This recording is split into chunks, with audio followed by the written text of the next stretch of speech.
Depuis le début de la Coupe du Monde, chaque semaine à Copacabana, les couleurs de la sélection brésilienne envahissent la plus célèbre plage du monde.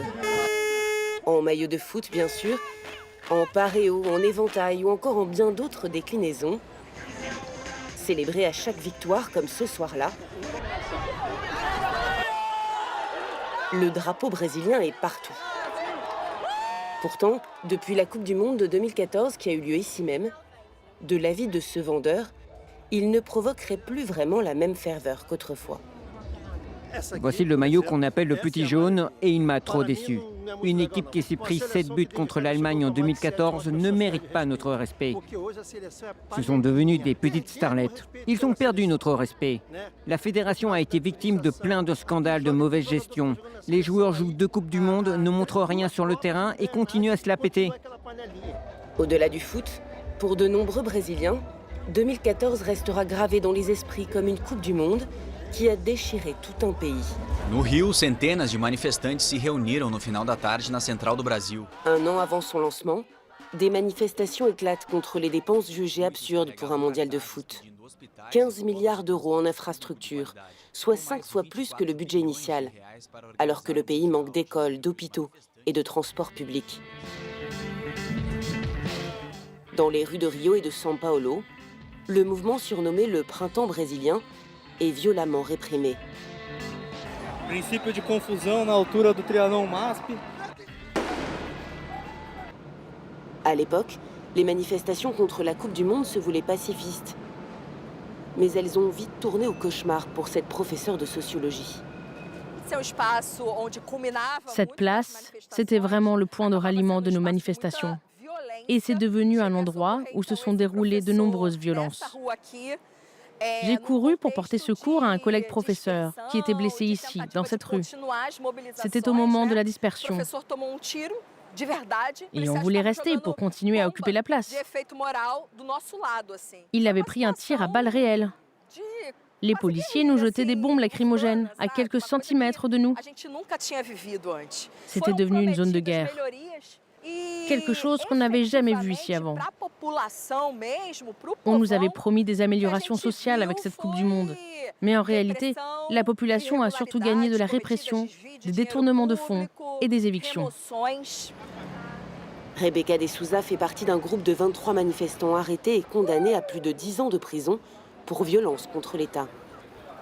Membre d'un collectif d'avocats activistes, Italo Pires les défend depuis le début du procès en 2014.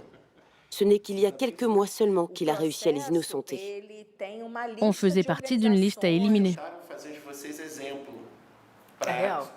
Vous avez servi d'exemple, car à l'époque, il ne fallait surtout pas de mobilisation sociale ou de manifestation contre le gouvernement, alors que cette gronde existait depuis bien plus longtemps. Pour cet avocat, le mouvement contre la Coupe du Monde a été le déclencheur d'un changement brutal dans la politique du pays.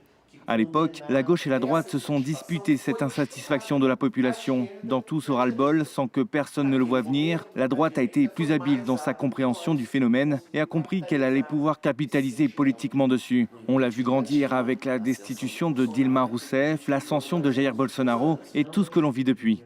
Symbole de la polarisation de la société brésilienne, le maillot de la sélection de foot devient l'uniforme de la droite conservatrice incarnée par Jair Bolsonaro, jusqu'à se transformer en étendard de la tentative de coup d'État le 8 janvier 2023.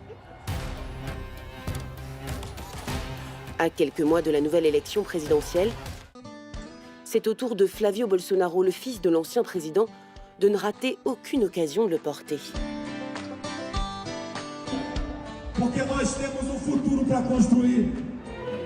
De quoi irriter jusque dans les rangs du gouvernement.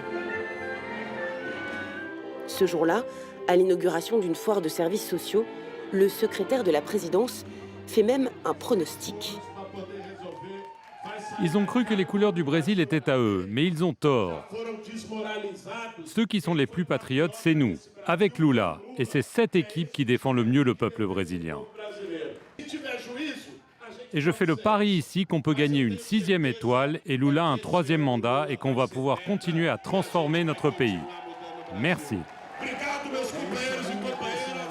En 2014, alors à la tête du mouvement des travailleurs sans toit, Guilherme Boulos avait occupé les abords du stade de São Paulo, refusant l'éviction de plus de 2000 familles précaires.